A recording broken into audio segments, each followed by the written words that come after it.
JEE news కు స్వాగతం. నా పేరు జాహ్నవి. ఇక వార్తల్లోని వివరాలు. భారతదేశ సార్వభౌమత్వాన్ని కాపాడేందుకు రానున్న పార్లమెంట్ ఎన్నికల్లో కాంగ్రెస్ పార్టీకి చెందిన అభ్యర్థులను గెలిపించాలని తెలంగాణ క్రిస్టియన్ కౌన్సిల్ అధ్యక్షులు ముల్కల ప్రవీణ్ క్రైస్తవులకు పిలుపునిచ్చారు.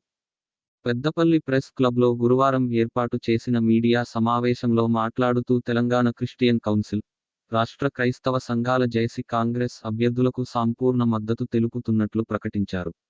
పెద్దపల్లి కాంగ్రెస్ అభ్యర్థి గడ్డం వంశీకృష్ణ గెలుపు కోసం నియోజకవర్గ క్రైస్తవులు కృషి చేయాలని అన్నారు. నమస్కారాలు. ఇప్పుడు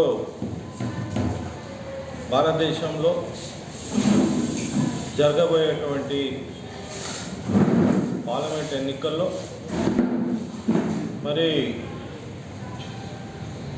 బీజేపీ కేంద్రలో ఉన్నటువంటి ప్రభుత్వము వర్సెస్ రాజ్యాంగం, ఏదైతే భారత రాజ్యాంగం ఉన్నదో దాని వర్సెస్ ఇప్పుడు పోరాటం జరుగుతూ ఉన్నది. మరి ఈ ఎన్నికలు కీలకము.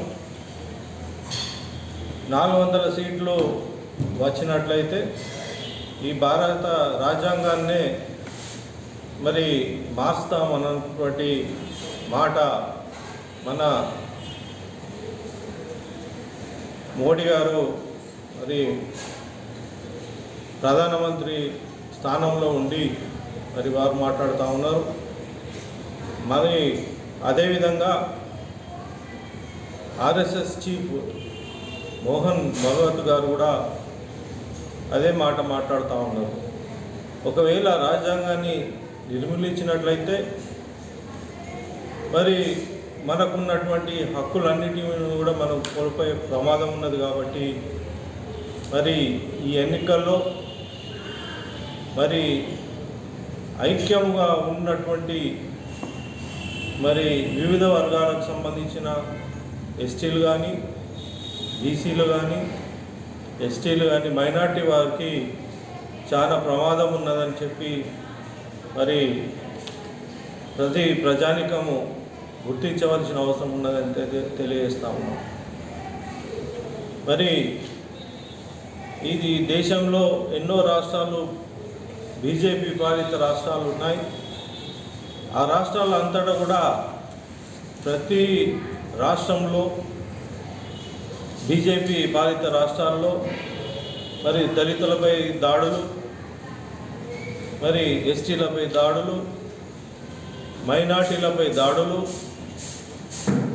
మరి ఈ రాజ్యాంగాన్నే మార్చినట్లయితే రేపు ఏ పరిస్థితి ఉంటుందని చెప్పి మరి మనం అనుకోవాలన్నది మరి ఈ సందర్భంగా నేను తెలియజేస్తా ఉన్నాను.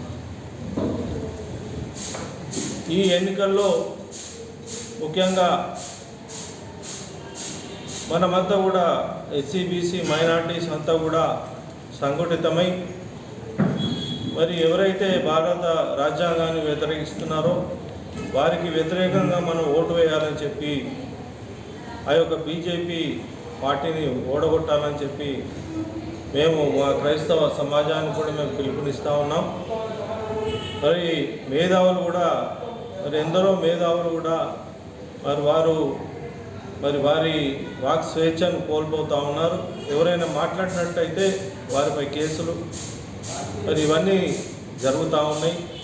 మరి ఈ సందర్భంగా మేము తెలియజేస్తున్నాం ఏంటంటే మా సమాజంలో ఉన్నటువంటి మా క్రైస్తవ సమాజం వారికి అందరు కూడా పిలుపునిస్తూ ఉన్నాం.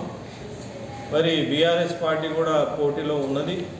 మరి ఓట్లు స్ప్లిట్ కాకుండా ఏకపక్షంగా కాంగ్రెస్ పార్టీకి ఓటు వేయాలని చెప్పి మేము ఈ ప్రాంతం అంతా తిరుగుతూ మరి మా క్రైస్తవ పెద్దలను, క్రైస్తవ సమాజాన్ని కూడా మేము కోరుకుంటూ పిలుపునిస్తూ ఉన్నాం.